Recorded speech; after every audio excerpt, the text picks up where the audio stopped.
नमस्कार दोस्तों, मैं राजेश। बीजेपी 27 साल बाद दोबारा सत्ता में आई है।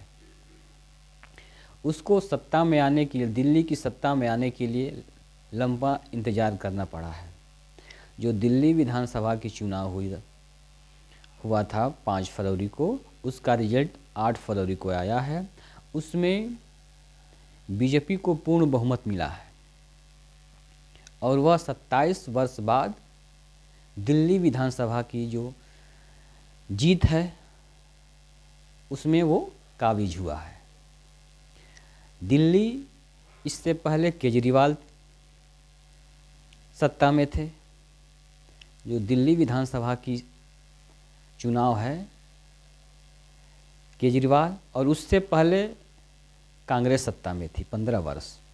10 साल केजरीवाल थे और इसके बाद फिर दोबारा भाजपा सत्ता में आई है। ये रोटेट होना, सत्ता का रोटेट होना, ये लोकतांत्रिक देश के लिए, लोगों के लिए बहुत ही ज़रूरी है, क्योंकि इसमें सरकार अच्छी काम करती है। ऐसा करना देश और जनमानस के लिए बहुत ज़रूरी है। सत्ता आती और जाती रहती है, इसमें मोदी जी का महत्वपूर्ण योगदान है, जिन्होंने, उनकी लहर कहिए या भाजपा की लहर कहिए, एक बार सत्ता में दोबारा विधानसभा, दिल्ली की विधानसभा में आए हैं। इसके 3 फैक्ट हैं। दिल्ली जो विधानसभा केजरीवाल की हार हुई है और भाजपा की जीत हुई है, उसमें भाजपा क्यों जीती? पहला फैक्ट, जब भाजपा केजरीवाल को अंदर किया था, जो शराब घोटाले में केजरीवाल को अंदर किया था, उसी समय उसकी पद कथा लिखी गई थी। जो दिल्ली विधानसभा की जो पद कथा है, उसी समय लिख गई थी जब केजरीवाल जेल में गए थे। शराब नीति की जो घोटाला बताया गया, वो जेल में गए थे। उनके और भी नेता जेल में गए थे। इसके बाद कोर्ट ने कुछ पाया नहीं और बेल पे उन्हें रिहा कर दिया। उसके बाद केजरीवाल जी आए और उन्होंने कहा कि हम तब तक दोबारा नहीं सत्ता में रहेंगे जब तक जनता दोबारा हमको चुन कर न भेजे। इस तरह उन्होंने पद को छोड़ दिया और अपने एक मंत्री को उन्होंने मुख्यमंत्री पद पे बैठा दिया। एक कारण ये हो गया। उसी समय से जनता क्या हुआ, जनता के मन में थोड़ा सा गया कि नहीं, भ्रष्ट, केजरीवाल भ्रष्ट हैं, केजरीवाल घोटाला किए हैं।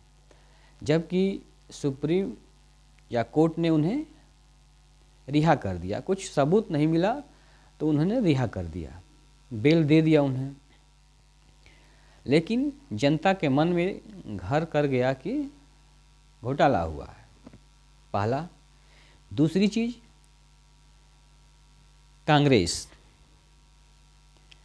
कांग्रेस केजरीवाल से हट के, आप पार्टी से हट के इलेक्शन लड़ा। इसमें दोनों पार्टियों को नुकसान हुआ है, केजरीवाल को नुकसान हुआ है और कांग्रेस को भी नुकसान हुआ है। क्योंकि अगर भाजपा को हटाना है तो जब पार्टियां मिलेंगी तभी भाजपा हटेगी। लेकिन क्या हुआ, केजरीवाल अलग लड़े, कांग्रेस अलग लड़ी, राहुल गांधी अलग लड़े। लेकिन इसमें नुकसान किसको हुआ?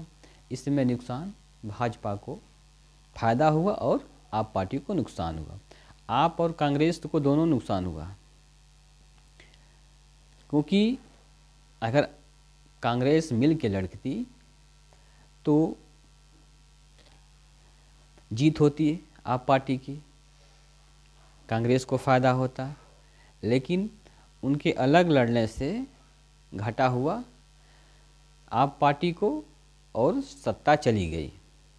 अब क्या हुआ, क्योंकि सत्ता अब भाजपा की आ गई तो कांग्रेस क्या हुआ, कांग्रेस और कमज़ोर हो गई, क्योंकि मोदी जी ने पहले कहा कि हमें कांग्रेस मुक्त करना है। तो इससे क्या हुआ कि दिल्ली भी छिटक गई हाथ से। इससे पहले अपने लोगों ने देखा महाराष्ट्र तो हार चुकी थी कांग्रेस, हार गई कांग्रेस। वहाँ पे फिर दोबारा भाजपा ने अलायंस के साथ मिलकर अपना सरकार बनाई। इसी तरह आपका राजस्थान चला गया उनके हाथ से। तो एक एक करके जो स्टेट हो जा रही है, कांग्रेस वहाँ पे आ रही है, सॉरी वहाँ पे भाजपा आ रही है और कांग्रेस जा रही है वहाँ से।